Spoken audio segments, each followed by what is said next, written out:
Once again.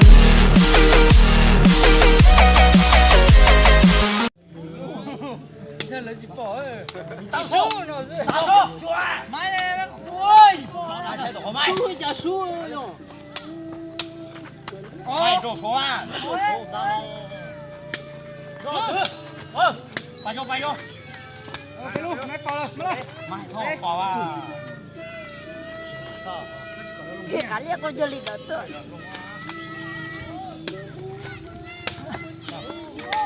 Anh lên, đi về vô. Đi ô. Đi ô rồi.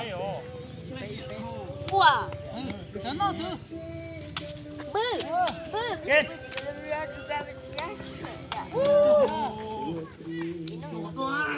Trời. Rồi.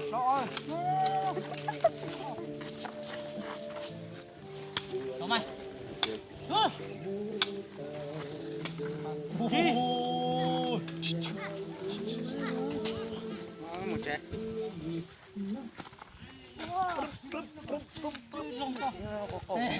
Nó mò tía. Lẹ hoa, nó chỉ còn ránh này. Giờ cứ là nhìn ránh. Nó chỉ còn cứ còn ránh là cứ nó cứ giả thế này. Đi ra. Cho chí mà. Chí đấy. Tập bê. Mày. Cho ông lấy một con số. Ôi. Hắn lên bê à? Bê không? Sao rồi? Sao? Chúng con tôi tỏ xuống, tôi tỏ.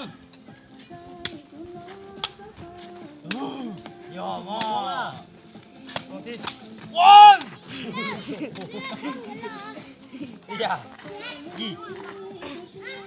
Đó, nên chờ rồi. Mày. Ra.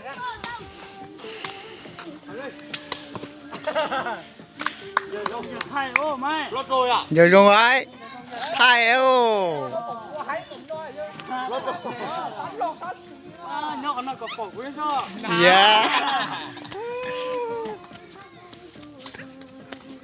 Ngài xuống ngài lót rồi ngài. Ô, bị cái rùa đấy. Tở ấy. Đó.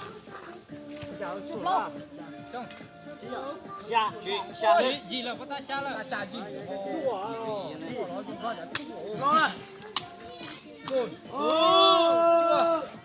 à, chua pe thôi nữa à. Nó hò. Đấy.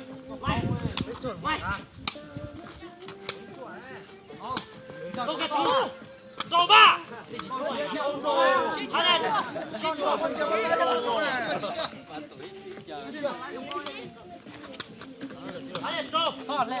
cho con thôi.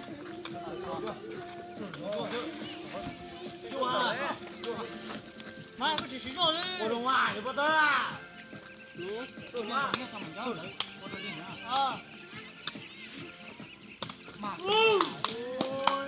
Tở đâu?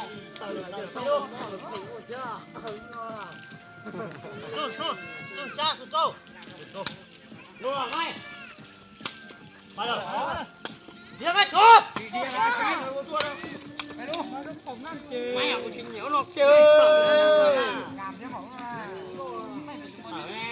Xem rồi, chưa xem rồi. Được chưa? Yêu. Yêu chưa bà? Dạ. Đứng đó. Quá đó. Đi. Có cái nhờ. Rồi, lên đây. Hắn đi gì? Đứng rồi. Ăn nữa. Nó theo là gì đó? Thái tua theo là gì đó? Tao nó. Rồi. Muốn tao mai thôi. Đâu? Đâu gì? Ê, chạy bên đó. Chờ đó. Đây. Đây. Bắt tao rồi. Đi giả mày về. Hắn lên. Chua.